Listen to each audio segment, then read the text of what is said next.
most environmental impacting stage of the textile manufacturing.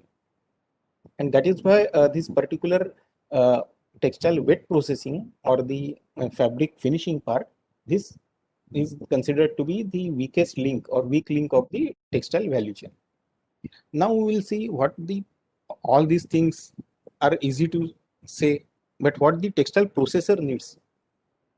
So from the processor's point of view, if we see, so apart from understanding the complexities involved in the manufacturing, the processor also needs to improve the supply chain reliability, control inventory, improve the operational efficiency, maintain quality consistency to meet the specific needs of the brands, retailers, or the fastness needs of the end use consumer.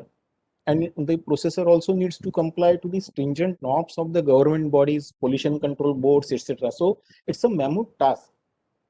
So when we talk about the sustainability and various methods of reducing water, energy, utility, etc., we also have to provide this basic training, understanding to the textile processor, because as a textile processor, his more focus or major focus is in producing the desired material at desired quality and at consistent quality. So he may not be able to understand the impacts which the processing is having on the environment. So from the academician's point of view, from the dyes, chemicals, suppliers point of view, this information inputs needs to be given to the textile processor. Next, we'll see what are the concerns faced. Generally, the output efficiency is determined based on the three parameters: right first time, which means ensuring lab-to-lab reproducibility. And generally, the dyeing, printing, or finish is first developed in the lab, and then when it is transferred to the bulk production, it should get exactly replicated. Otherwise, a number of additions, modifications, or alterations are required, and which consume a lot of utility and becomes ultimately unproductive. The second part is the right every time, which means maintaining bulk-to-bulk reproducibility. So what is done today should match with what was done earlier and should also be able to produce same result in the future. Because today, if the textile manufacturer has developed a particular shade or design, or after some time comes for production, then one should get the same result without any addition or component on time in full. That means the manufacturer should be able to meet the commitment and supply full quality and quantity as per the specified schedule. And in India, the textile is the second largest human resource consumer after agriculture, as we discussed earlier. And it is the only industry which is spread across the nook and corner of the country. So, right from the exclusive warm Pashmina shawl made in Ladakh to the colorful striped ronkims of Nagaland and the unique coir mats of Kerala, it encompasses the primitive hand processed homemade fabrics by the rural artisans to the mechanized and ultra modern high tech corporate industry. And now the ultimate goal is to achieve the end user satisfaction. So customer delight, and only the repeat orders are generated if the business is sustained. So the demands and expectations of the consumer. Now processors view, we have seen from the consumer's requirement point of view, the fashion is changing very fast. People need something different and exclusive.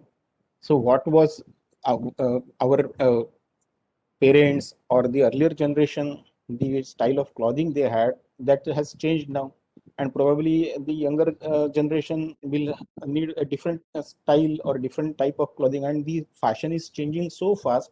So now it is not just changing from one generation to another generation. So within a generation also, within a year also, the fashion is changing. And now the brands like Zara, they have changed the concept drastically.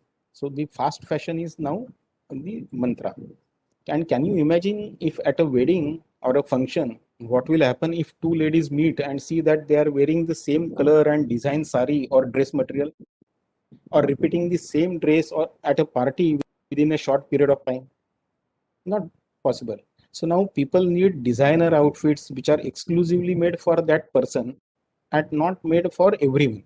So at the same time, we need mass production, and then we also need individualized or the personalized product. So the textile processor needs to keep pace with the changing fashion needs. And I will not go into each and every point, but I'm just trying to give a gist of the important aspects. So we have seen what is the overall textile market, the expectations of the consumer, the concerns of the textile processor, and the need of sustainability. Now we come to the other side of textile industry. So let's see the other side, which is we have seen the good part, considered the bad components, and now we will see the ugly part. Hmm. So the pollution related part. And textile wet processing is considered as to be one of the largest sources of industrial wastewater pollutant, and as it consumes several strong and difficult to handle chemicals, and many of which are classified as hazardous and have been associated with the health related problems to humans as well as the environment. And the products and processes become unviable and non-competitive against the conventional manufacturing processes if right balance is not achieved. So the health of human beings and the impact on environment both need to be considered. So when we say impact on environment, it is everything: the aquatic life, the life on the land, and the air pollution.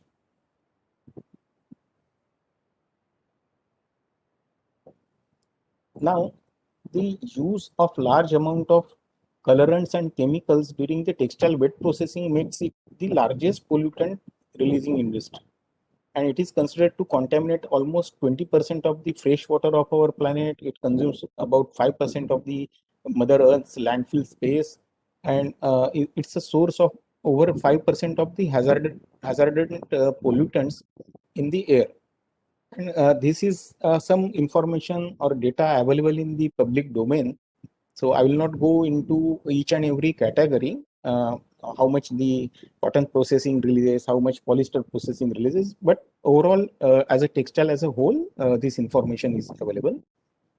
And therefore, it impacts both ecology, economy, and the environment.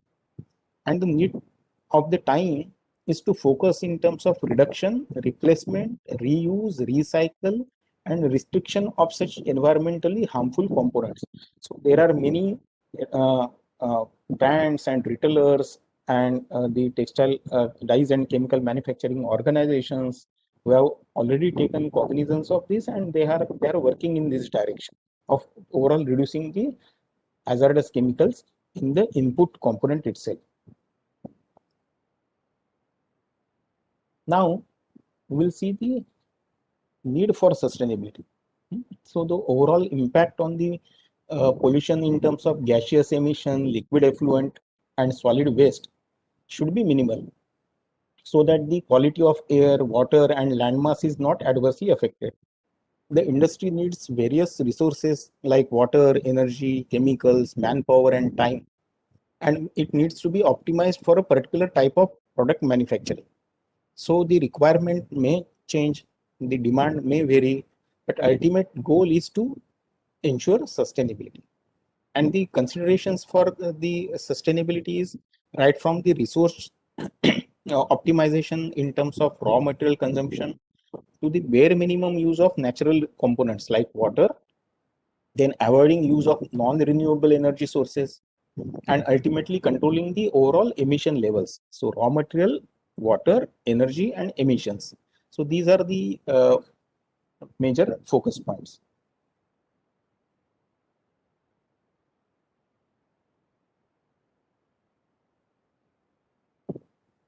To specifically the wet processing part and the environmental impact. The textile manufacturing involves basically three stages, as we all know: preparation, coloration, and finishing or decoration. Now, the preparation or the pre-treatment is considered as the heart of processing, while the finishing is considered as the sorry, the coloration is considered as the art of processing, and the finishing or decoration is considered as the smart part of processing. And during this, there are basically three types of chemicals consumed. One is the basic chemicals. These include the acids, alkali, electrolyte, oxidizing and reducing agents, and thickeners. These chemicals are generally consumed in large quantity, but they get discharged into effluent at the end of the process, and they pose a major threat to the ecology. Therefore, there is a need to substantially reduce these basic chemicals. So the electrolytes, that is salt, acids, alkalis, thickeners, etc., these should be substantially reduced. Then comes the second category, that is the auxiliary chemicals, and these comprise products which take part in a particular process but are removed at the end of that process. For example, surfactants, dispersants, leveling agents, dye fixers, etc. And there is a need to replace these products with alternate green products, or combine some steps and change the manufacturing route, so that ultimate consumption of these type of auxiliary chemicals is reduced, because these chemicals also go into effluent. And then we come to the third type of chemicals. These are called as effect chemicals, and these effect chemicals, they remain on the finished product, and they alter or enhance the performance of properties of that finished product. And these finishing chemicals mostly are perceptive or protective finishes, and they get carried forward by the textile material, and thus they are the concern of the consumer. So the basic chemicals and auxiliary chemicals are mostly discharged part, whereas the effect chemicals, they remain on the fabric, and then during the consumption of the textile material, and ultimately the uh, waste generation of the textile material, then they pose threat to the environment. So the threat to the wearer, as well as at the end of the life cycle, the threat to the environment. So it is important to first understand the selection criteria of these chemicals, which depends on the ionic characteristics, pH, pH stability, compatibility with other chemical ingredients, minimal effect on shade change, dulling, etc., or no detrimental impact on the fiber strength, and applicability on intended machines. So it should not happen that the product is there, the process is there, but the relevant mechanical support or the machinery support, if it is not there, then that product or process may not be viable. So the selection depends on the expectations and requirements of the brand or consumer in terms of durability, intended end use, and the effect on sustainability. The gaseous and dust emission resulting out of processing, the water discharge is to the effluent stream, and the solid waste disposal resulting in the contamination of landmass. So this, and of course, another important point here is the noise pollution. So noise from machinery and the resource consumption. So these are the major parameters and points on which we'll be discussing further. I hope it is okay so far. The points which we have discussed, the importance of sustainability, the need and the expectations, and now we'll see how this sustainability is achieved. Hmm. So the sustainability is again, if we see, is it's the relationship between everything on and around the earth. So management of this all-encompassing environment depends on the systematic approach for conserving the balance between its various components, and then finding a practical as well as feasible method of conservation, and finding out ways of reducing the negative aspects causes for the detrimental impact. So further, if we see, there are various techniques which are adopted and implemented in order to ensure the sustainability. So replace hazardous chemicals, reduce processing steps, reuse uh, products like enzyme immobilization is one concept, and recycle the treated water. These are considered to be the four ways of overall reducing sustainability. Next comes the challenge of measuring this. We are talking theoretically, discussing this should be done, this is needed, this is expected, But how to measure it? Unless we quantify it, unless we show and prove that whatever is discussed, whatever is implemented, whether it is ultimately resultant, the impact is in terms of helping the environment reduction, pollutant reduction of the polluting chemicals. So for that, the measurement is also important. And for measuring sustainability, it involves various systematic steps which need to be properly developed, implemented, practiced, and monitored. Hmm. So for this environment management systems, EMS is there. It follows PDCA cycle, that means plan, do, check, and act. And it is the aspect of the organization's overall management structure and the steps taken by the management to address the immediate as well as the long term impact of the products, services, and processes in terms of the environment. So it provides a systematic way of managing an organization's environmental affairs, the measurement of water footprint, carbon footprint, life cycle analysis, and audit of the resources which are utilized, and the efficient manner in which the management needs to take decision in terms of the overall reduction in the products which needs to be conserved. So this is how the sustainability measurement steps are taken. Next, we will see the importance in terms of the sustainable coexistence.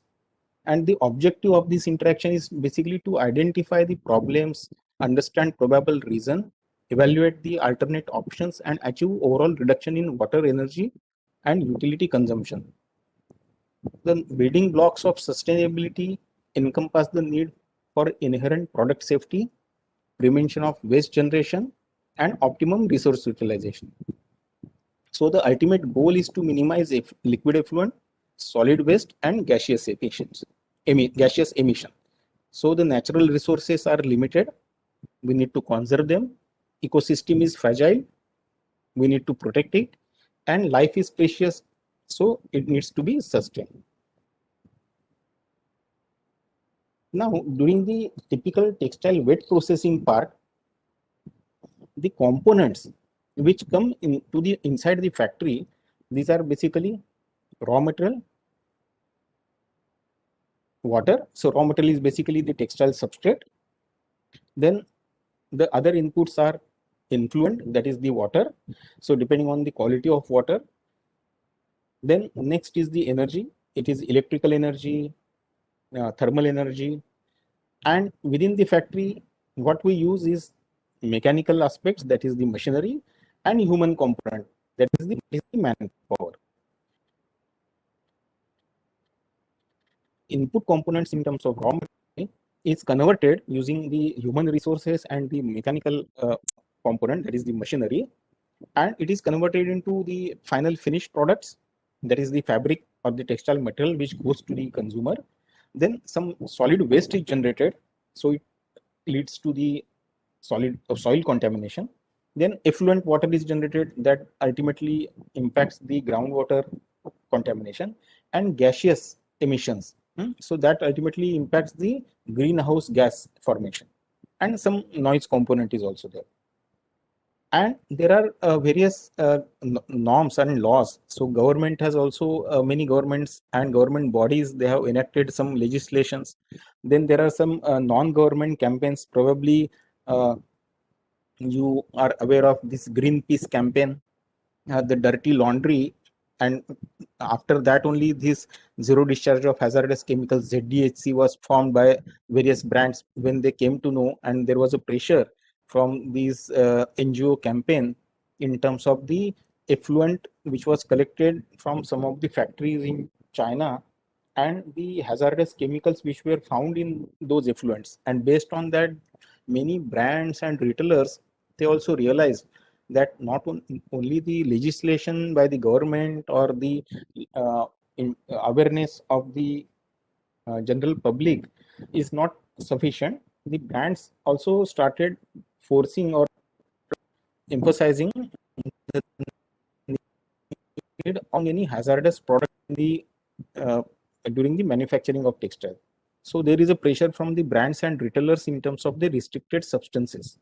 And ultimately the consumer also, when he sees a particular eco label, then he gets at least that much assurance that if that label is there from a particular brand, then that product will not have those kind of hazardous chemicals. So at least that kind of assurance you will get, some certifications you will get. And these norms, the eco norms, the evolution started, if we see, right from the ITAR in 1974, the and toxicological issues, and then the evolution in terms of the banned amines by Ocotex in 92, then sorry, by the APO type of chemicals by Ocotex in 92, then the banned amines by the German ordinance in 94, then Blue Sign, GOTS, and now probably we all know just last year the GOTS version 6 was released, REACH, then ZDHC, and then Higgs Index, so Sustainable Apparel Coalition. And in India, we have now our own Indian standard for organic textiles. So in 2014, the Indian standards for organic textile, it is in line with the GOTS.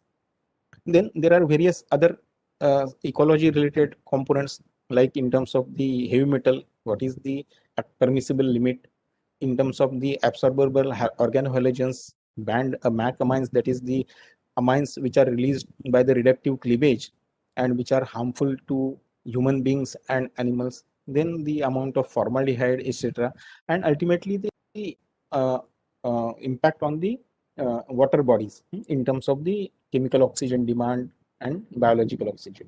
So this is how. And then various types of restricted substances. So eco labels, then different types of brands, they have certain limit. So beyond a particular limit or concentration, these type of hazardous chemicals are not allowed. So legislative part is there, the pressure from NGOs is there, and eco labels, they also specify specific requirement. Brands and these retailers, they also put pressure. So ultimately the pressure is on the textile processor to ensure that during the processing he is not using any dyes or chemicals which ultimately affect or impact the environment. But how will the processor know all these things? Because he is only getting bombarded from everywhere. So in turn, what he needs is support from the input suppliers. That means who are the input suppliers, as we saw earlier? It is the raw material, then dyes, colorants, and chemicals. So doing the textile processing, the raw material is basically fabric. Then the chemicals and dyes are supplied by different dyes and chemical supplier. So the textile processor, what he can do from the processing point of view is basically reduce the cycle time, reduce amount of water, energy, reduce the type of chemicals, or understand which are the critically important dyes and chemicals for that particular requirement of textile processing, and try and find out ways to reduce overall effluent load, and at the same time control the productivity and reduce cost. So increase in profits and decrease in the environmental impact. So the goal is to produce at least the same quality product, if not better, but faster, economical, and less effluent load. But now if we see the advancements for the textile processor, the suppliers should provide the modern products. So from the substrate, the raw material point of view, if we see which are the more raw material, which is the most consumed textile fiber in the world, that is polyester. So it is considered that almost 60% of the global textile is polyester based. Though in India, cotton, since we are the largest cotton producers, our and the tropical condition is also more favorable for the use of cotton. So in India, we have about 60% cellulosics and remaining 40% non-cellulosic. But global pattern, if we see, polyester is the largest consumer. And polyester, as we know, the conventional polyester, which is based on the aromatic components, that is based on a non-renewable source, that means petrochemical product. So that much is the depletion of the natural resource. But if we switch to a renewable source based natural polyester, that means polyester which is derived from polylactic acid based on corn or sugarcane, then that will be an alternate solution to the reduction in the uh, renewable energy, reduction in the petrochemical product consumption. Then second is normal protein fibers are wool and silk. So again, these are animal based fibers. We can replace them with veg protein. So there are some some products like milk protein, soya protein. So these are all veg based proteins. So fibers can be produced from this veg supply. So impact on the animal will get reduced. Then another development is from the machinery point of view. Different machines, ultra low liquor ratio machines for waterless processing, 3D or digital printing machines. So different technologies are available. So for machinery manufacturers have also come to the help of the textile processor in terms of providing different types of machines to help reduce the overall in water and energy. The dye stuff manufacturers, the dyes and pigment manufacturers, they have also started working in this direction. And the research is going on in terms of reducing salt or alkali and making salt and alkali free reactive dyeing or low temperature polyester dyeing. So some modification in the dye stuff to overall reduce the impact of water and energy consumption. Then from the chemical manufacturer's point of view, so many different types of chemicals to replace the basic chemicals, to replace the auxiliary chemicals as well as the effect chemicals. So that also support is provided by the suppliers. Then from the processing point of view, the processor can try combining two or more steps like one bath, one step dyeing and finishing. Then there are statutory requirements like emission, effluent, waste control, biodegradability, etc. So getting awareness, understanding these requirements and collaborating with the dyes, chemical machinery suppliers can help the textile processor in achieving this desired sustainability. So now we'll see which are these green processes and green products which can improve or help the textile processor in terms of achieving its sustainability. So far the points which we have discussed, I hope it is okay. In case you feel I have gone too fast or some points are not clarified, then please ask me to clarify. Otherwise, then we'll now see the different types of processes which are considered as green processes. For example, the alkali free scouring. As we saw that alkali is a basic chemical, and the alkali ultimately which goes into effluent then gets neutralized and it forms salt, and then that salt ultimately results in the solid waste generation. So alkali free scouring is another very interesting concept. Then clay based cleaning. Clay, we generally consider that clay matlab dirt hai, but some kinds of clays are helpful in terms of improving the cleaning efficiency. So they impart or provide the detergency aspect. So this is another interesting development, and some processors have already started using this type of products. Then probiotic cleansing, neutral bleaching, protonic treatment, acid replacement, soda replacement, non-reactive cleaning. So many different types of green products, green processes are available for the textile processors. So depending on the choice of the textile processor, depending on the cost advantage or the overall impact on the effluent and environment.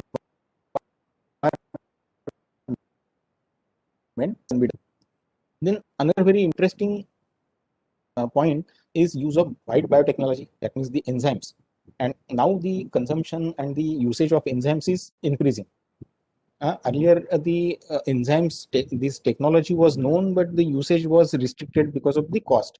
But now the enzyme manufacturers have also modified their products and developed products to suit the textile processes requirement in terms of the time, temperature, pH fluctuation, because many times the textile processor may not have control over these parameters. And if there is any fluctuation in temperature or the pH happens, then these many of the times the enzymes get deactivated or they lose the characteristic strength, and then the costly enzyme becomes ineffective, and ultimately the cost burden increases on the textile process. But with the help of the modification in the enzymes, the effect on the maintaining the efficacy of the enzyme during the textile processing can be achieved. So there are different types of enzymes which are available, and another very interesting development and some work is going on in this direction is the immobilization of enzymes. So that is another advantage, that the enzymes which are costly and making of enzymes again, there is some water and energy consumption is happening, and at the end of the process, as the enzymes are biocatalysts, they do not take part in the reaction, but they help increase the rate of processing by increasing the activation of that particular component. So at the end of process, these enzymes need to be deactivated. So that much enzyme is lost or it is wasted. Now, if these enzymes can be immobilized, then they can be reused and at least repeatedly used for few times. So the cost of the enzyme can be now reduced because of the repeated usage.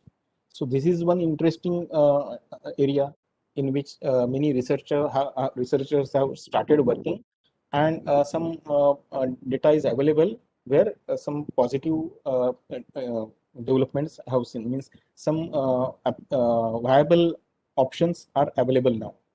Then there are different types of enzymes from the chemistry point of view, from the International Union of Biochemistry point of view, characterization, if you see, there are 6 categories of enzymes: oxidoreductase or transferases, hydrolases, lyases, isomerase, ligase.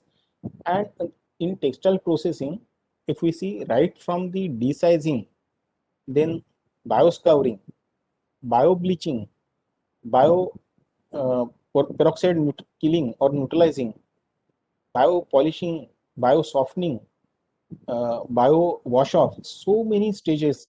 Only in cellulosic processing, there are so many different types of enzymes available. Similarly, enzymes are available for the synthetic, for the animal fibers, that is the polyamide fibers. So different types of enzymes for different applications are available. So I've just listed few applications, but likewise there are many applications, and the proper selection of enzyme and the proper application conditions, if these are maintained, then we can make use of this wide biotechnology. And this is one way of the amount of water and energy and time, because this is a catalyst which can reduce the amount of time, and the efficiency and efficacy of the ultimate end use results can be achieved. So one of the, I will just give one example here, that is bioscouring. The desizing part is nowadays common. And in terms of bioscouring, the advantage here, if you see, in desizing, it is only the breaking of the size. That can be achieved by other methods as well.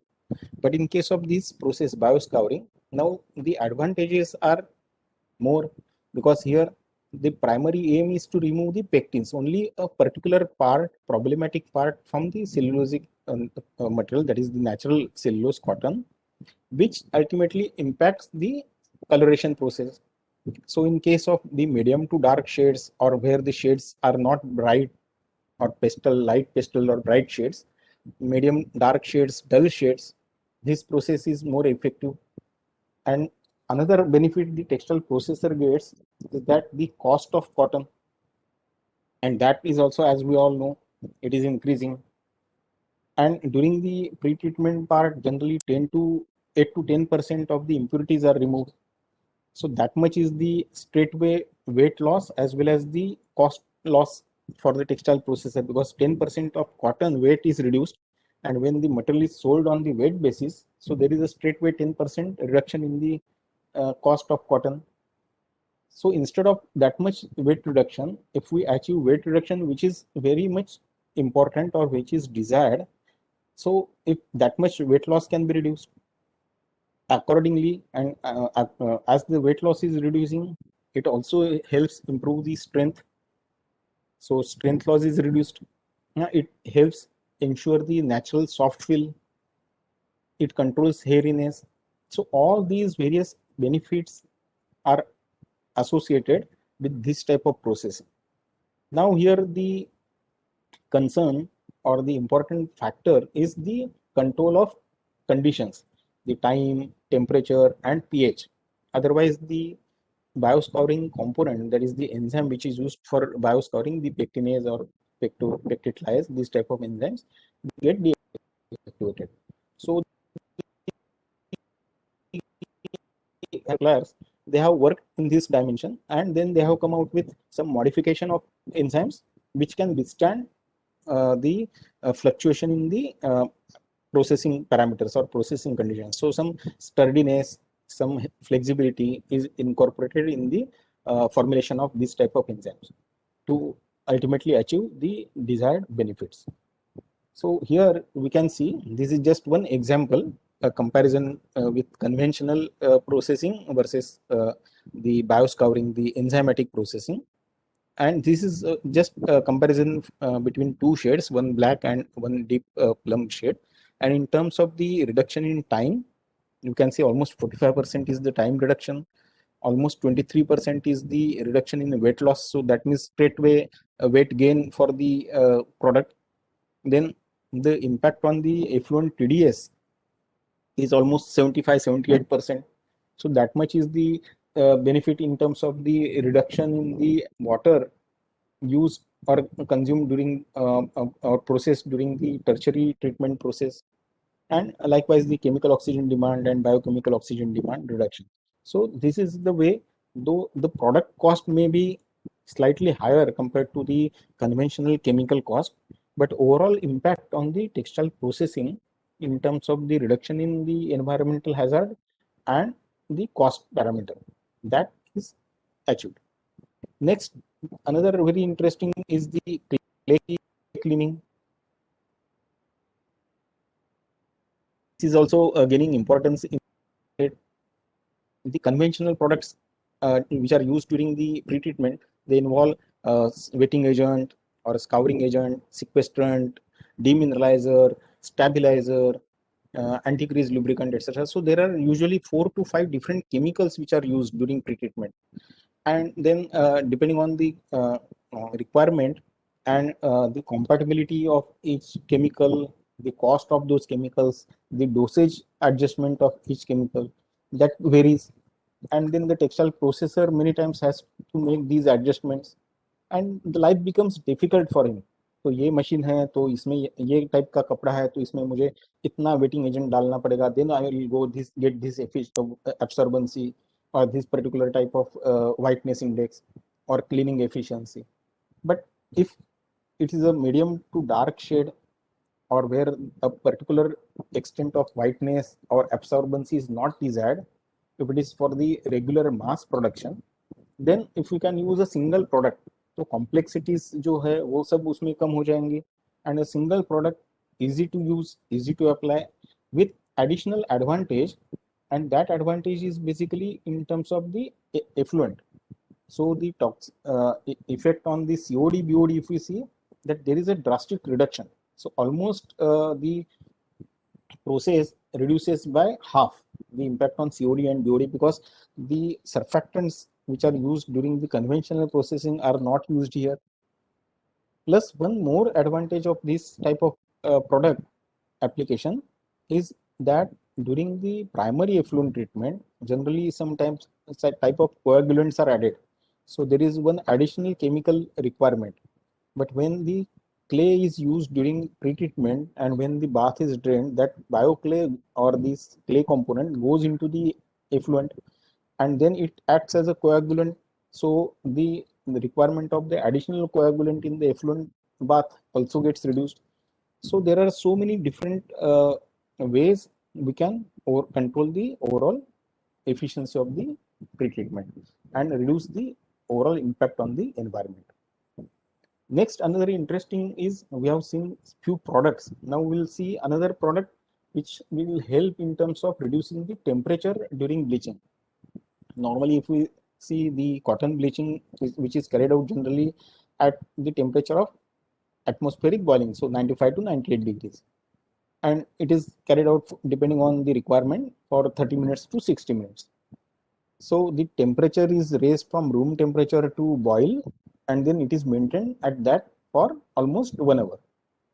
If we can reduce this temperature of bleaching, so instead of 98 degrees, or instead of, let's say for example 100 degrees, if you can reduce it by 20 to 25 degrees, that means, and we all know that per degree rise in the water, almost 4.2 kilojoules energy is consumed. So if there is a 25 uh, degrees reduction in the temperature, that means 25 into 4.2, so almost 100 kilojoules of energy can be reduced. And this is reduction in energy in one batch, and depending on, let's say in a day there are 3 batches scoured, and if the production is 10 tons per day capacity, so you can just multiply and see how much is the reduction in the energy.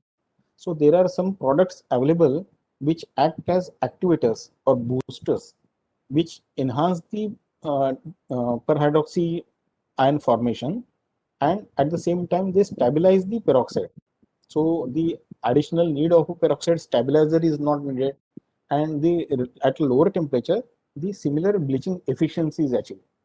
So as the temperature is less, additional advantages are less weight loss, less fiber damage, and the overall reduction in the time and energy saved.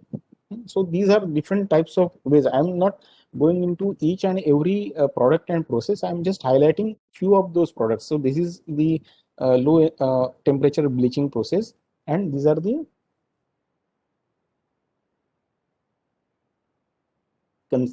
specific benefits.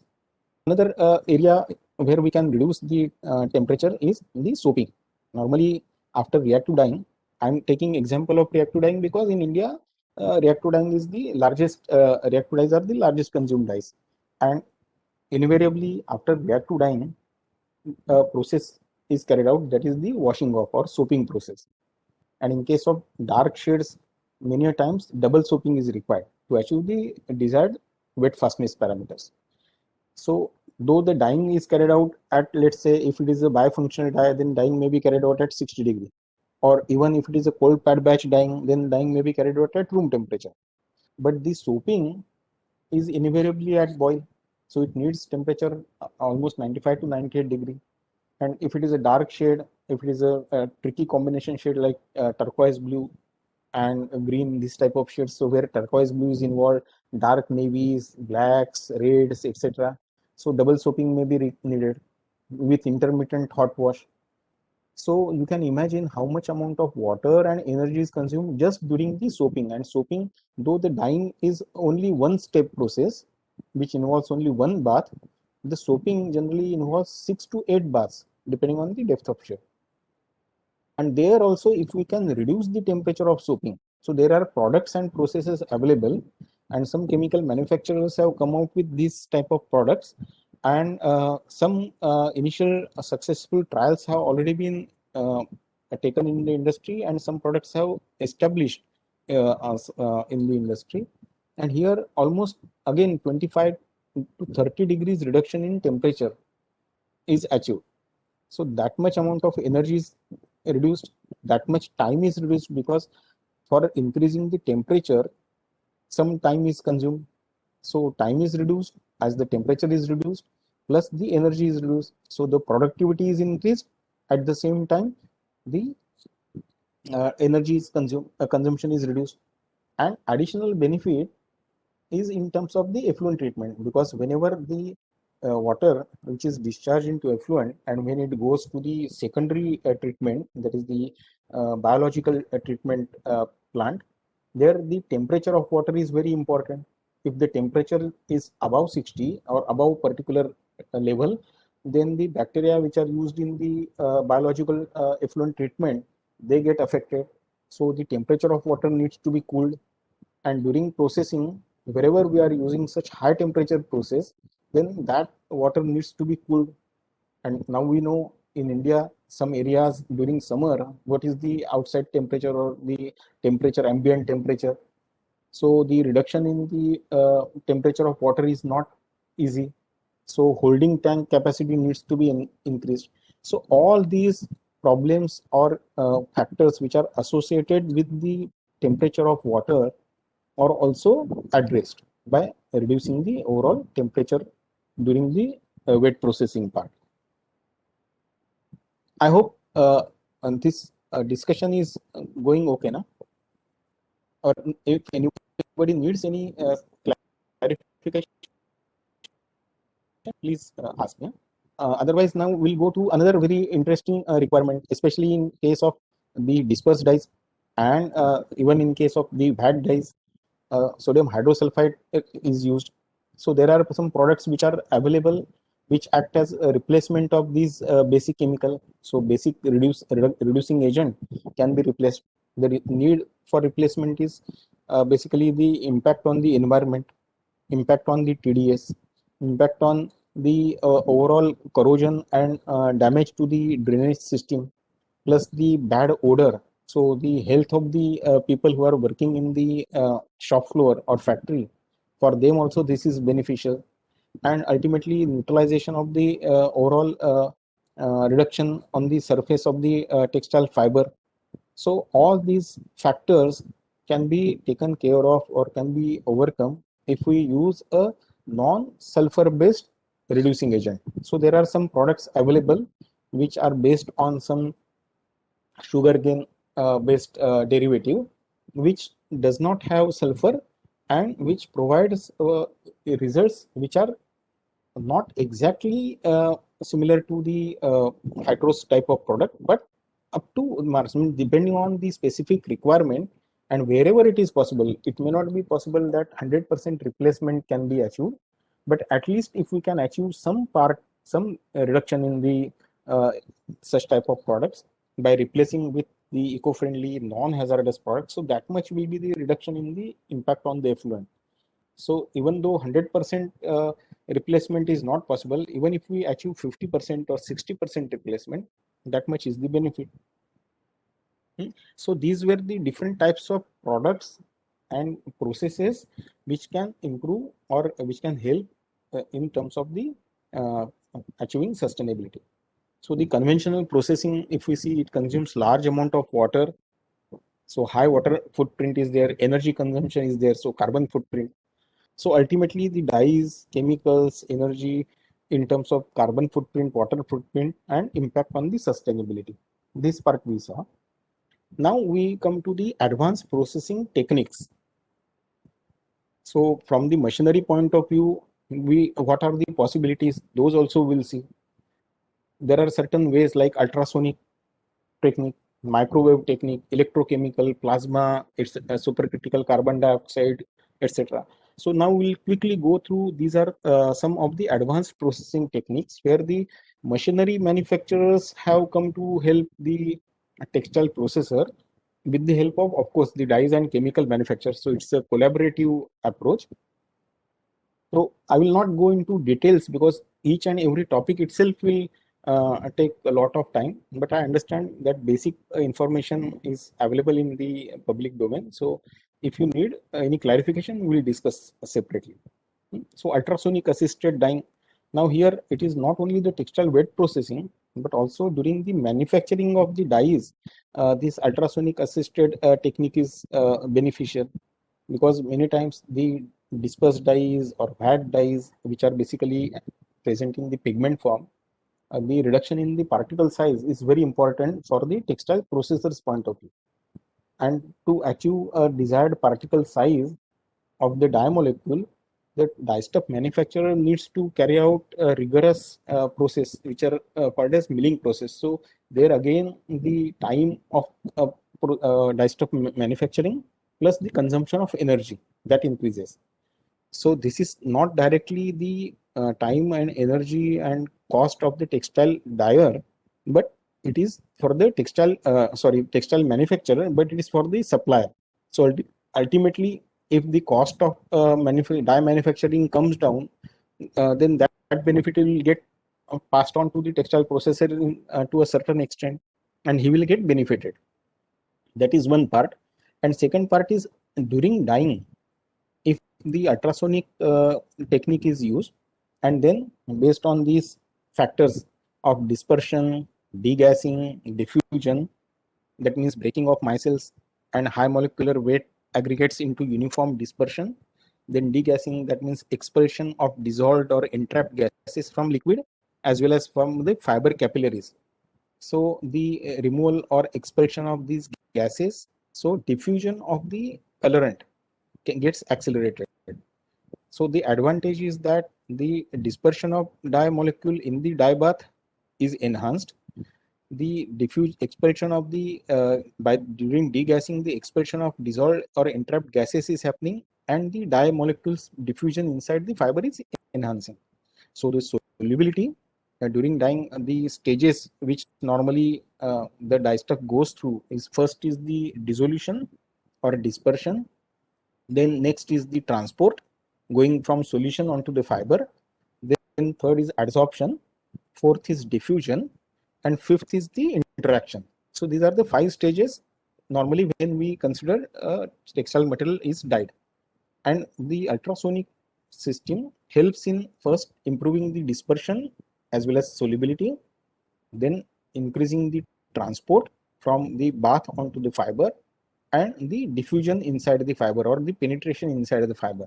And then of course, depending on the dye fiber interaction or the type of dye stuff, the interactions happen. If it is a dispersed dye, then maybe the non-ionic dye stuff may have the van der Waals forces. If it is a ionic dye, then ionic bonding will take place. But this process will happen at lower temperature and within a short period of time. So ultimate impact or benefit is in terms of the reduction in time, reduction in energy. So these are the advantages. So energy saving is there, reduced processing time, reduced effluent load, because here we are not adding other auxiliary chemicals, and it is possible to have a real time control in achieving a particular shade. So it can be monitored continuously, and the shade can be achieved within a particular specified time.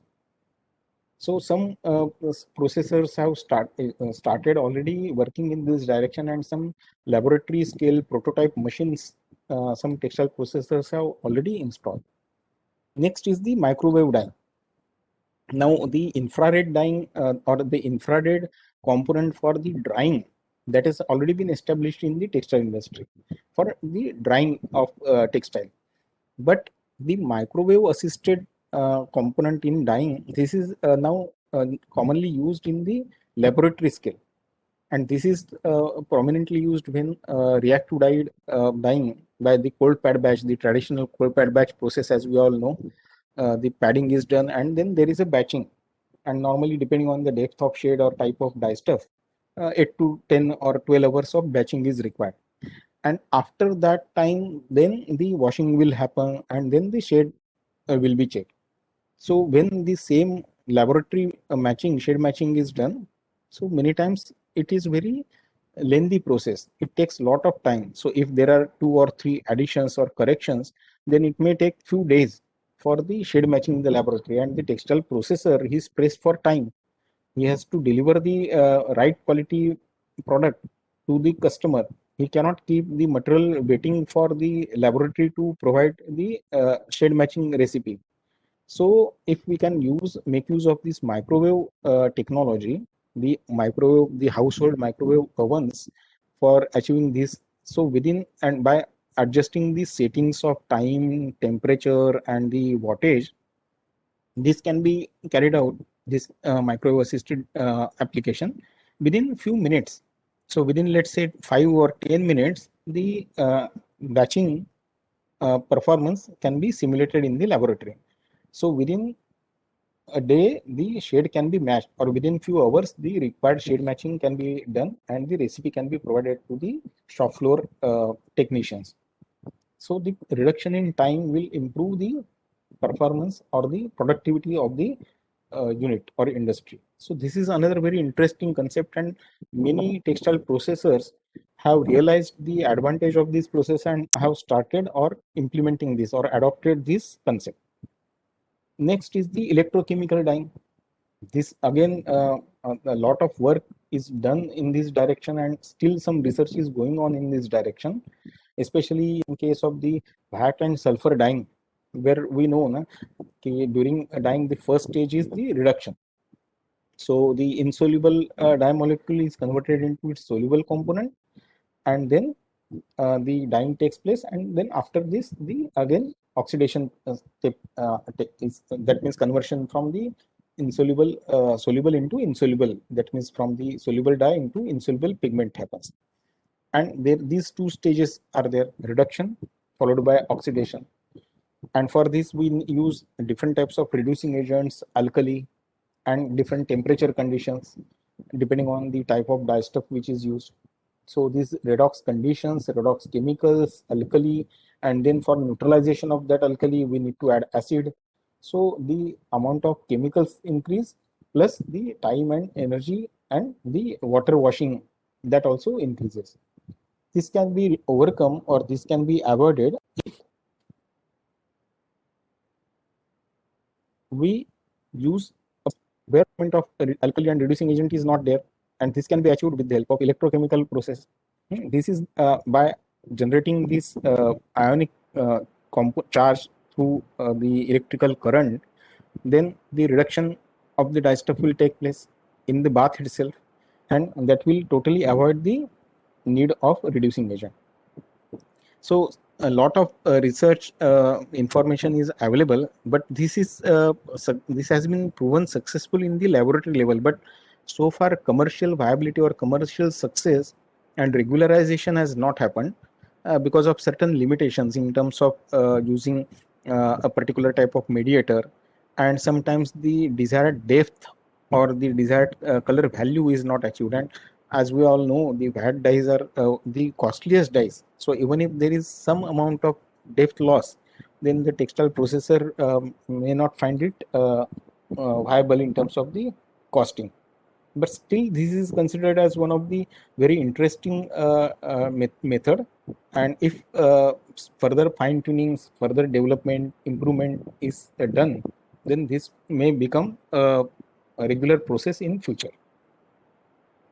Now we come to another interesting concept, that is the plasma technology. Here also a lot of data is available. Research work has happened in this direction, though it is not used for the coloration process so far, but for finishing it is being used in industry. And plasma, as we all know, it's a fourth state of matter, that means solid, liquid, gas, and then comes the ionized gas.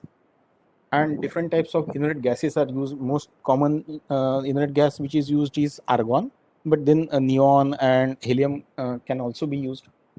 And the atoms when they get ionized, then the surface of the textile fiber or textile material can be modified with the help of impingement of this plasma.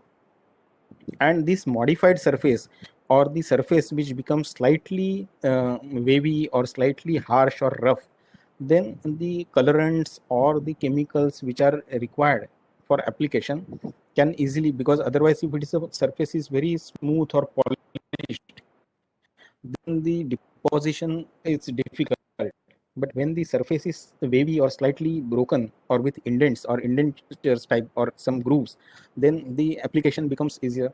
So this is how the enhancement in the capillary improvement, enhancement in the surface area, because now the surface area increases, it reduces the external crystallinity. So all those advantages can be achieved. Only limitation is then uniform application on surface. So the type of machinery for bulk production and controlling the application, these are some challenges which the researchers are still working on to ensure or to make this concept or this technology viable in the industry. But still this is a interesting concept. Then we'll discuss about the laser processing. And a laser, as we all know, it is basically a light amplification of stimulated emission of radiation. And when this concept was developed somewhere in 1960, it was for a different application. But now the machinery manufacturers have found its use in textile processing, especially in the garments and denim application. And the young generation now, they need fancy type of denims. So the traditional denim washing or the denim fading is not acceptable or not desired now. So the extent of denim fading and the different methods of the commonly used method, pumice stones or enzymatic, that is not sufficient. And the permanganate based cheminophore based fading, that because of the hazardous nature of the chemical is not desirable or advisable. So this technology can be made use of, and we can have the specific design, a sharp boundary, and as per the need of the user, we can have individualized effect. So this laser technology is now becoming becoming popular and being increasingly used in this denim type of applications. But it can also be used in regular textile processing. So polyester surface, when it is laser beam, it structure with periodic hills and grooves, or called as ripple structure. And then the different types of dyes, chemicals can be easily applied because of this ripple structure. Now the attraction, absorption is easier. So the application of colorants or even the application of finishing chemicals after the laser treatment becomes easier. So the requirement of the high temperature for the dyes and chemicals diffusion inside the fiber is reduced. So higher depth of shades can be achieved compared to the untreated fabric. So when the ripple structure is developed and the fabric is dyed, then the depth of shade can increase, especially in case of the microfibers or microdenier fibers of polyester. This is because where the depth of shade achievement compared to the higher denier is difficult to achieve. Hmm? Then it may need less dye compared to the untreated fabric, so consumption of dye stuff will also reduce. So many advantages in terms of the reduction in the dyes, reduction in chemicals, reduction in temperature is possible, though the cost of machine or the initial cost of machine is slightly that is the main cost component. But in long term, the other advantages in terms of overall reduction are going to be give the cost neutrality. Then from the dye stuff manufacturer's point of view, if we use, this is typically for the dispersed dye, dry dye technique. So for fast, that is the sublimation fastness. That means dispersed dye, when heated, they directly transfer from the solid state to gaseous state without passing through the liquid state. So that is called sublimation. And taking advantage or use of this concept, there is one technique, that is transfer printing, that we all know. The print is created on paper, and then heat is applied on the back side of paper, and when that paper is put on the polyester fabric, the printed material gets sublimed and gets applied onto the polyester. So this is a well-known technique. But similar concept was used for coloration, that is dyeing of polyester, and that is called as dry dye technique. So without using any water, if only the dispersed dye is heated, it goes into the sublime state, that means gaseous state, and then that gaseous dispersed dye is applied on polyester, and then when the temperature is reduced, it is cooled, then that dye which has gone into the polyester, which has diffused polyester, remains inside the polyester. So almost 100% or 90% reduction in water is possible. And as water is reduced, automatically energy is reduced, because the energy requirement for increasing the water temperature, we have seen that per degree rise almost 4.2 kilojoules energy is required. So raising the temperature of water from room temperature to 130, how much energy is consumed? So that much less reduction or reduction in the energy, less time. So ultimate impact or benefit, if we see, is in terms of reducing the carbon footprint as well as water footprint. only care which needs to be taken is selection of dyes, because for this particular type of application, a proper selection of dyes and the combination of dyes in such a way that each dye step behaves in similar way. So the dye step supplier needs to provide this basic information to the textile processor. Then the textile processor will get the advantage. And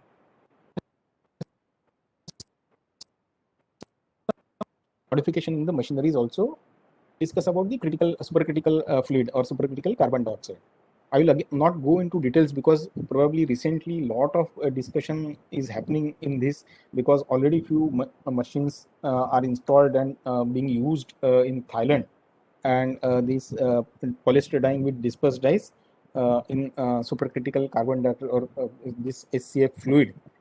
This is established process, probably because of the initial high cost of the machine and the requirement of special type of dyes, means dispersed dyes with some high purity component, and the selection of compatible dispersed dyes for a particular type of trichrome, that is restricting its use for in a large scale application. But otherwise, this is another very interesting concept, use of carbon dioxide instead of water. So during dyeing, it is totally waterless process. So, and another probable limitation of this process is that this is a process where dyeing is like a beam dyeing. So polyester is wrapped on beam, and then the dispersed dye, which is dissolved in supercritical carbon dioxide under those conditions of temperature and pressure, it diffuses inside the polyester. So the commonly used technology of the polyester dyeing in terms of rope or the package dyeing, etc., are not suitable. So there may be some limitation on the usage of this technique. But if the cost of the machine and the availability of the dye component, it becomes viable, and then in future this will be more prominent method of application for textile. Presently, it is meant only for polyester, but some research is going on in the direction of using supercritical carbon dioxide for cellulosic coloration as well. And if the results are available, and if the results are promising, and if the textile processor sees gets the benefit in terms of the overall reduction in the cost, or at least the cost neutrality, considering the cost of cost of installing, then probably this is an interesting concept. Now, I hope the points we have discussed so far are okay. We come now to the another, the structural coloration. So far what we discussed is about just a replacement of one product with another product. So replacement of the conventional product with eco-friendly product, or a replacement of a conventional process with eco-friendly process, or reducing the amount of consumption of dyes or chemicals or water or energy, or some modification in the machine to reduce the liquor ratio. So far we have discussed this much part. But another very interesting part, and some work has already happened in this direction earlier, is that the structural coloration. So this is a totally different path or different route, and this is based on the natural color which we perceive. So for example, the wings of butterfly or the feathers of peacock, if we see, when they appear so colorful, so bright, so vibrant, but if you dissect the wing of a butterfly or the feather of peacock, you will notice that inside there is no color. But still we see color because of certain optical phenomena. And we know the interference of light. And because of that interference of light, the ultimate impact is colorful. And why this happens is because the wing of butterfly or the feather of peacock, it contains nano layers with nano gaps. And when nano layers, thousands and millions of such nano layers are present with intermittent nano gaps, when light falls on it, some part of light diffuses inside, some part gets reflected, and then there is a nano layer, nano gap So some, that is the gap, means that part is unfilled part. So now light is passing from the denser medium into rarer medium. So there is a refraction of light, and then again it passes from the gap, that is rarer medium, into denser medium. So again there is a refraction of light. So this process happens so many times that ultimately the light which gets reflected contains so many different components of refraction. And the advantage is that because of these nano layers and nano gaps in between, the light which falls onto the surface and which gets reflected from the surface, there is a lot of change. And because of that deflection and multiple refractions, it appears that it is color. Optical phenomena. Optical phenomena can be produced in the laboratory, as well as it can be replicated in the textile fiber. And this is the concept on which the Teijin University in Japan developed their morphological fiber, that is the Morphotex fiber. And of course, still some work is going on. They came out with one shade, green shade, but further development is needed to develop more number of such shades. And if this kind of technology or this concept becomes fruitful or viable, then probably in future the need of dyes, need of chemicals, need of textile processing machines or different technologies may not be required. But of course, that will be, the text fiber itself will be made containing nano layers and nano intermittent gaps. So different type of fiber is required. So the conventional fibers, the natural fibers like cotton or the wool, silk, etc., they will remain. And for them, the technologies which we discussed so far in terms of the green products, green processes, and the green concepts, those will remain, but a new concept will come probably in future, that is called the structural coloration. So without addition of color, without addition of chemical, without any machinery or processing parameter, directly make a fiber that will provide different effects in terms of the colors. So far what we have tried to discuss is the technological developments in terms of machinery, like the ultra low Licker ratio machines, or the dry dye technique, or the supercritical carbon dioxide type of machines, or plasma or laser or ultrasonic, microwave, etc. So developments in terms of machines we discussed. Then we also discussed development in terms of the fiber. So instead of using the synthetic for like instead of synthetic polyester, natural polyester. So PLA type of polyester, which at least so far the product which is available has about 85% biodegradability. So compared to the natural normal polyester or synthetic polyester, there is almost 85% biodegradability, means that much is the resultant reduction in the impact on the environment. Otherwise, the non-biodegradable as a solid waste. So from the fiber point of view, there is development. From machinery point of view, there are choices available. Then from the processor's point of view, we saw different processes like continuous, spray, foam. So different techniques are available which can reduce the total amount of water and energy. Then we also saw some sequences which are combined steps, like combined scouring, bleaching, combined desizing, scour, bleach, combined bleach dyeing, combined dyeing, finishing. So depending on the type of fiber, depending on the requirement, number of steps can be reduced, so that overall reduction in time or productivity enhancement can be achieved. Then we also saw the use of biotechnology, especially the enzymatic treatments, and the possibility of the immobilization of enzymes to further reduce the uh, cost and usage of enzymes. Then the colorant's point of view, polyfunctionality in a colorant. So especially in case of reactive dyes, where normally 15 to 20% of the dye during the processing invariably becomes hydrolyzed, and that much amount of color is lost, and then that color goes into effluent. So if the polyfunctionality component is incorporated in the dye stuff, then there is possibility of achieving higher fixation levels, so less amount of dye goes into effluent. So utility of the dye stuff, the reduction in the cost of dye stuff, and a reduction in the overall effluent treatment, this can be achieved.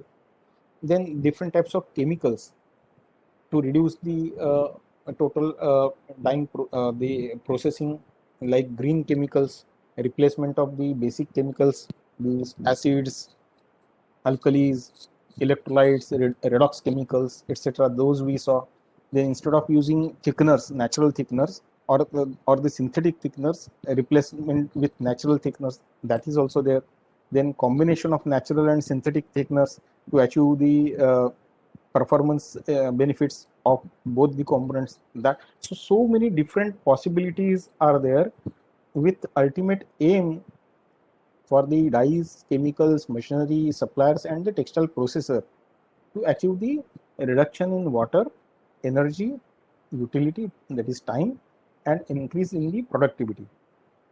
And ultimate aim is to achieve this green concept, that is green chemistry and green technology. So replace the hazardous chemicals, reduce processing steps, reuse the products, and recycle the treated water. Is the circularity and upcycling. So sometimes it is possible that the textile material at the end of its consumer's usage or life cycle, it is either thrown. Then in case of synthetic fiber, there is one possible way of recycling it by again converting back into the polymeric component, and then reusing it. But then there are certain extents or levels of impurities which are present, especially the coloring component, the chemicals which are used during the processing, they need to be removed. And if they are not removed properly or fully, then what will happen? The reuse of that material is not possible. And then for conversion from the solid waste into the recycled material, then there again energy is used. So again the environmental impact is happening, and the product which is formed is again may not be suitable for the subsequent consumption. So after doing all these activities, ultimate benefit is not achieved. Therefore there is another way, and that is the upcycling. So this is means some material which is spoiled because of some stains, or because it has faded, or because if there is some tear or strength loss in the fiber material, then it can be converted into something else. So there are some examples. Either it can be re-dyed or over-dyed, or it can be converted from one form of garment to another form of garment. Maybe if it's a trouser, it can be cut and made into shorts. So there are so many possibilities or ways through which we can achieve this kind of upcycling, and we can achieve the circularity. So waste cloths can be converted into some kind of decorative piece or material.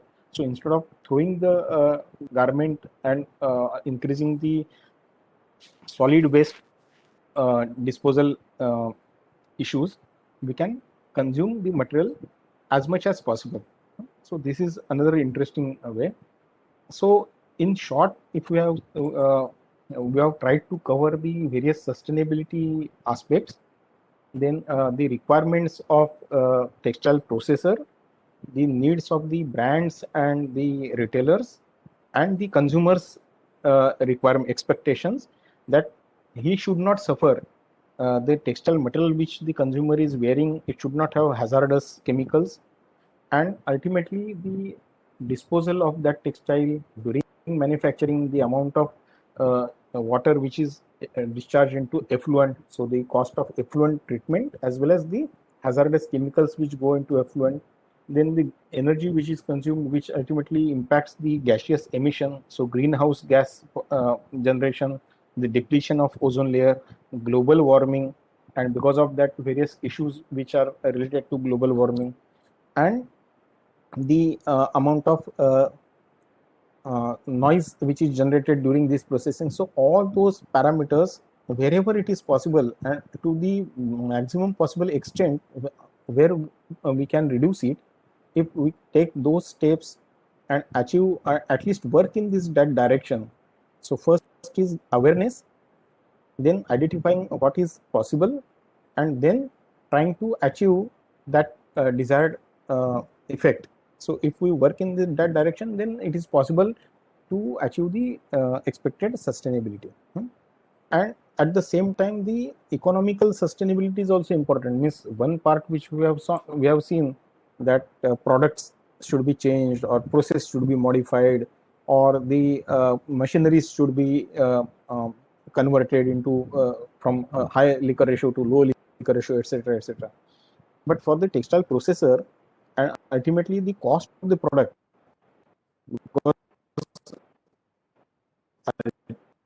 what the cost of textile processing, so the cost of dyes, cost of chemicals, cost of machinery, etc., cost of fiber, all will get added on to the fabric. And who is going to bear that cost? The consumer, means people like you and me.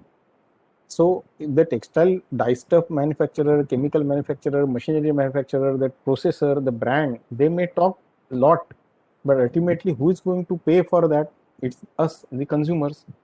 And consumer will always prefer a cost neutral product, because if just to know that this product is eco friendly or this has that particular brand, maybe a particular segment of people may buy that costly product, but for the public, for the mass consumer, he will buy a product which is equal in cost. So it should be cost neutral. So sustainable solutions also need to be overall cost neutral. So the product or that particular process may be costly, but the overall impact should be neutral. So when the cost is calculated, it is not only to be calculated on that particular chemical cost or particular dyestuff cost or particular machinery cost, but the overall impact on the textile processing. So if new machinery is used, low liquor ratio machine, then what is the payback period? How many times, or what is the improvement in the productivity? How many cycles can be achieved in a particular day? How much energy can be reduced? How much water is reduced? So how much is the overall cost of that energy, water, and productivity? So manpower cost, effluent treatment cost. So all these things, if we consider, then it becomes cost neutral. And if it becomes cost neutral, then it becomes viable. So this is another important thing. And lastly, the mantra, as we all know, is you take, give it back in its pure form. So if we take drinking water, then when the water is discharged at the end of the textile processing or at the end of the life cycle and of the textile material, then it should not harm that water. So the law of karma is, if you dump it, you drink it.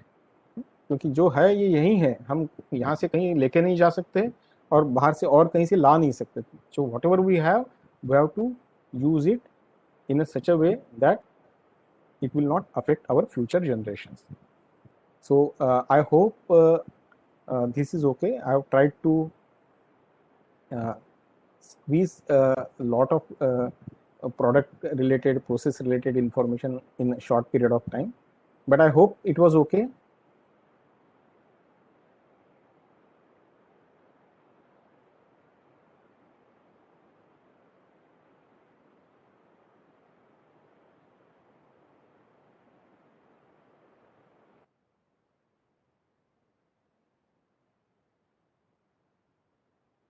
Hello. Hello, sir. Yes, sir, it was okay, sir. I was in the Okay. mute I position. hope it was not boring. Speak. I did not. It was not too fast or too slow, or the No, sir. points which we discussed were not unrelated to your requirement. No, no. That is, everything was related to sustainability only, sir. Everything was perfect. Now, Okay. if there are any questions from the participants, you can ask him directly. दर्पण जी सबको unmute कर दीजिए अगर किसी को question पूछना है तो.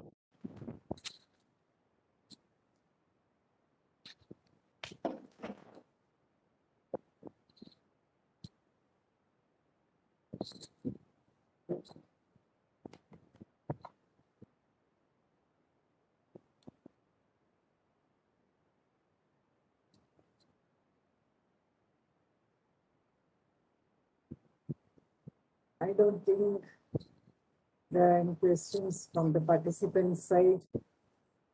Thank you very much, sir, for accepting our invitation and be here explaining us about the sustainable methods practiced in the textile industry. Actually, the participants are mostly from non-textile background. I think out of the registered 200 participants, we have only 180 joining here because many people texted me saying that they have uh, COVID and other related problems and they had to back out from the program. So only 180 participants, of which only 6 or 7 are from textile and others are from all branches of engineering. Oh, But then, sir, the textile being very, I think it is an interesting subject for everyone because that's what we use every day, food, clothing and shelter. So in that, clothing is the most important one and with the fashion industry going up. Everyone is fashion conscious nowadays. yes, yes, yes. So everyone understood. I hope everyone understood. There are any questions. Sir, can you explain mint bleaching? So there are some questions in the chat box, sir. Please, you can look into there and you can speak about Just a it. minute. Huh?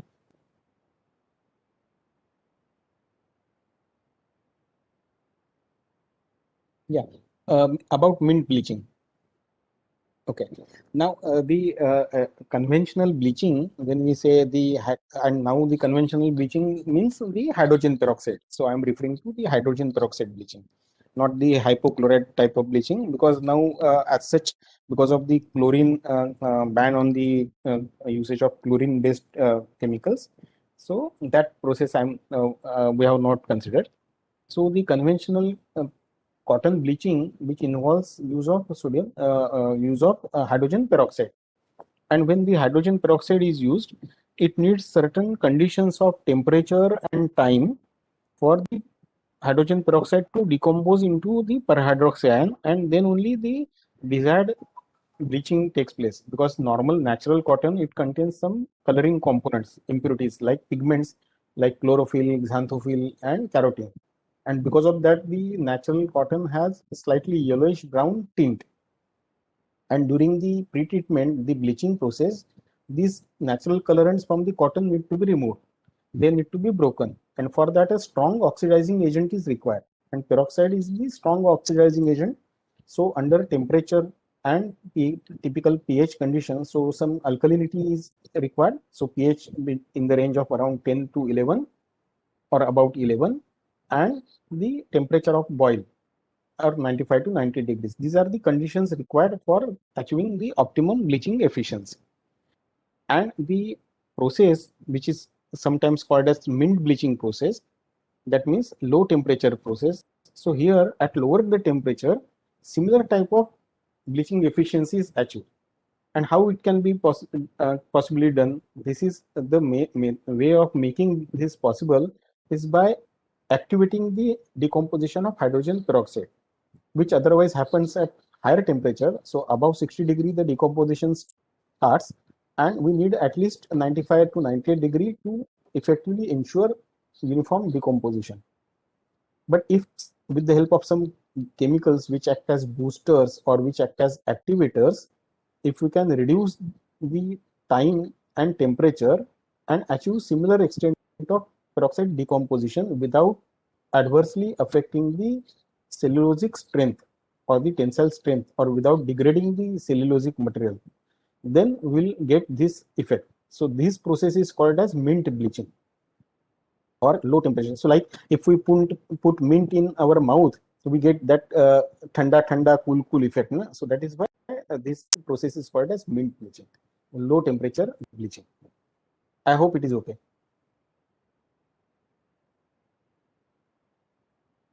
Mr. Sulfikar, if you want to ask him something, you can ask. Or you can write in the chat box whether everything is clear if you are in the new position. Sir, it's clear now, sir. Okay. Hello. Okay. It's clear. Sir. He says it's clear, sir. Okay. Okay. Anyone else with any questions? Yes, madam. This is Dr. Das from Bhubaneswar. Am I audible? Yes, yes, sir. Yes, sir. Okay, fine. So let me thank Professor Athale for his nice presentation and very informative deliberations. So sincere thanks from my side. Thank you, At sir. the same time, I would like to have an interaction with him that, sir, all these presentations, what you have presented are very informative and very good from the current situation point of view. And the last part that you discussed is the cost effectiveness. Yes, sir. So that is very important because any technical process or parameters should be very much cost effective. And for export point of view, we have several audits and we should meet several requirements. We have already discussed regarding that. But looking to the developing countries like India market, what is your opinion? How do you feel that how much time we require to maintain this quality or the sustainability issues really to take place at the soft floor level for the Indian market? You are absolutely right, sir. Because all these topics which we have discussed, or the awareness, the textile processor through interactions with the dyes and chemical manufacturers, the academicians, he is getting the awareness. But ultimately, unless he gets the cost advantage or at least the competitiveness to compete against the neighboring countries, he will not be able to get that desired marketing advantage. So now the understanding or the awareness of the brands is also increasing simultaneously, because now the brands are expecting the textile supplier or material supplier to follow certain norms. And many of these international brands, they are even willing to pay some additional extra premium if the dye supplier, chemical supplier, or the textile processor can prove or ensure that he is using eco-friendly processes, eco-friendly products, or eco-friendly concepts. So the textile brand also can highlight this during their display of the material or during their sales of the finished good product. At the same time, if the overall cost neutrality is achieved, then the textile manufacturer or the textile processor or garment maker in our country will be able to compete with the neighboring countries. Because if we see the advantage our country has over, let's say, for example, any of our neighboring surrounding countries, that we have our own raw material availability. We have cotton grown in India. We have a very matured spinning and weaving industry in India. We have indigenous dye stuff and chemical manufacturers in our country. This advantage the neighboring countries don't have, as we have. Only advantage the other countries is in terms of the manpower cost. So the cost of manpower, labor cost is probably cheaper there. The government subsidies, incentives are there. So otherwise, if we see, what extra additional step required is the processing cost. And given all the constraints in terms of the diversification or the manufacturing happening at one place, the spinning happening at another place, so transport costs, so all other cost components if we include, but ultimately if we can achieve the neutrality in terms of the overall processing cost, then we'll be more competitive. We'll have better quality. So the quality which is desired by the brands and retailers in the developed countries, so we'll be able to meet those requirements.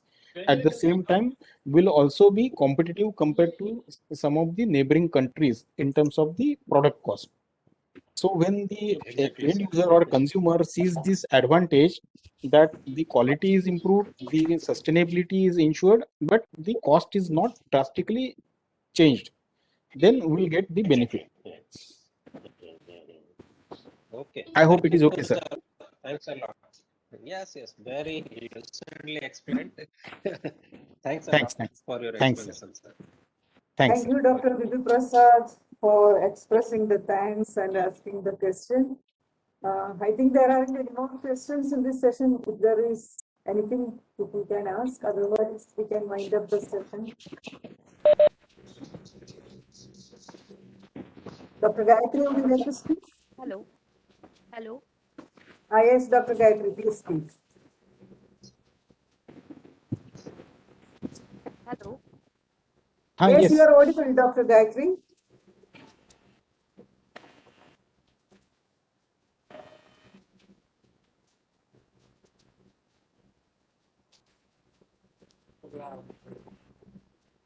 I think she lost connection. Hello. Yes, Dr. Gayatri, you can speak.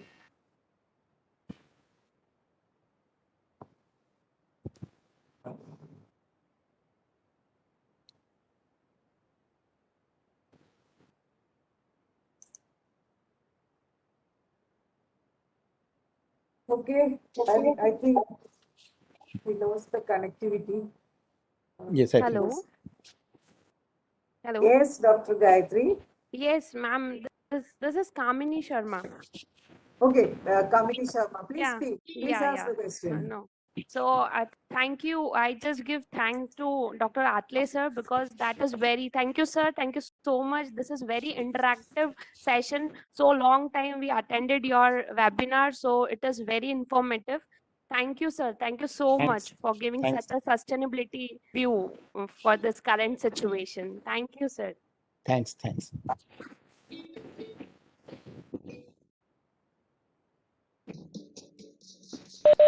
Thank you, sir. Thank you. Thanks. Oh, Dr. Gayatri का उधर blink कर रही है. I think she wants to say something. And what about Mr. Sunil Kumar? Are you speaking? Do you want to speak? Say something.